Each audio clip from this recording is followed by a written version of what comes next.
Good morning and a very warm welcome to today's class. Today we are going to look at liquidity risk. As you all know, liquidity risk is one of the most important risks faced by any financial institution, especially banks. Liquidity is the ability to meet obligations on time. Therefore, liquidity risk arises when a bank is unable to meet its obligations. To give you a small example, supposing one fine morning a customer wants to withdraw 2 crores rupees from his account and the bank does not have enough cash to pay him immediately. This is liquidity risk. Therefore, from the examination point of view, whenever a question is asked on liquidity risk, the meaning is liquidity risk is the risk that arises due to the inability of the bank to meet its obligations. There are 3 types of liquidity risk. The first risk is known as funding risk. Funding risk arises whenever there is unanticipated cash requirements for the bank. This arises whenever a customer prematurely closes his deposit without giving notice to the bank, and the bank is unable to provide funds immediately, therefore it has to borrow funds at a very high cost. Whenever a deposit matures on the due date, the bank is aware that the deposit is maturing, so it will make arrangements for immediate liquidity. But in the case of unanticipated cash withdrawal, the bank is caught unaware and it is unable to meet its obligations. This is what is known as funding risk. So funding risk arises whenever there is unanticipated cash withdrawals by depositors. Then there is another risk which is also known as time risk.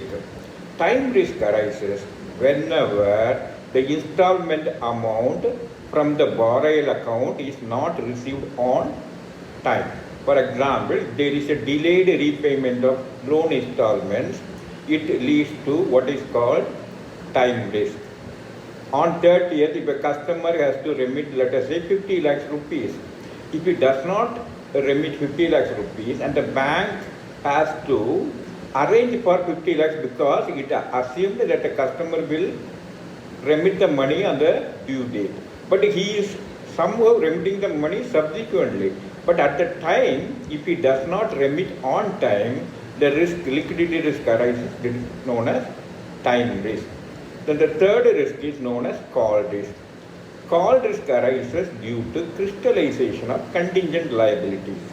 What is a contingent liability? A contingent liability is not an actual liability, but it may become actual in the event of something happening. For example, a bank has issued a financial guarantee favoring a municipal corporation. Now the municipal corporation has invoked the guarantee. If the guarantee amount is 10 crores, the bank has to arrange for 10 crores suddenly. So this exposes the bank to what is called call risk.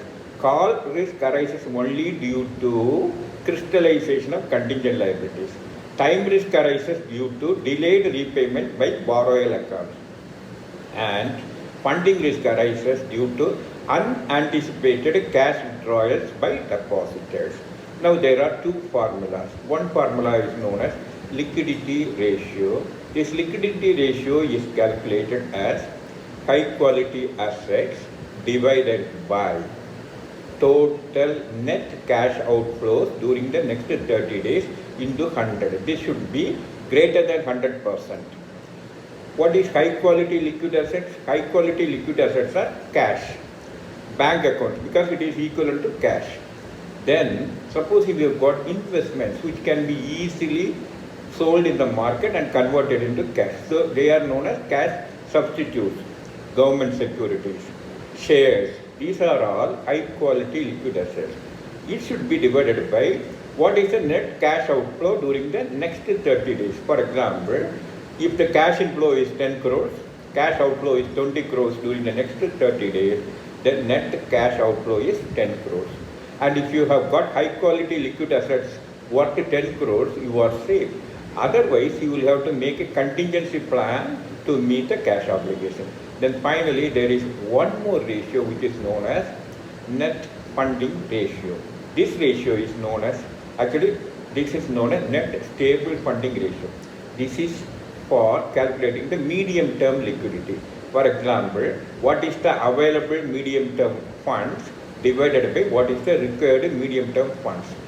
If a bank has got a 5-year deposit maturing, let us say 6 months down the line, it will be getting, it has to pay that money, let us say 5 crores. And if you have got any asset which will be maturing during the period, by asset I mean any loan, for 5 crores, then you are safe. If you do not have any asset maturing in the medium term, then you are exposed to net stable fund ratio. Net stable fund ratio is calculated to find out the medium term liquidity position of a bank. So, how it is found out? We will first analyze what will be our cash requirements for the next 6 months. What will be our cash inflows for the next 6 months? Are we comfortable? Are we have available cash inflows 100%? Required cash flow is equal to 100%. If it is less than 100%, then we should have a contingency plan to meet its obligation. So these are some of the points that may be asked in the examination under liquidity risk. Thank you.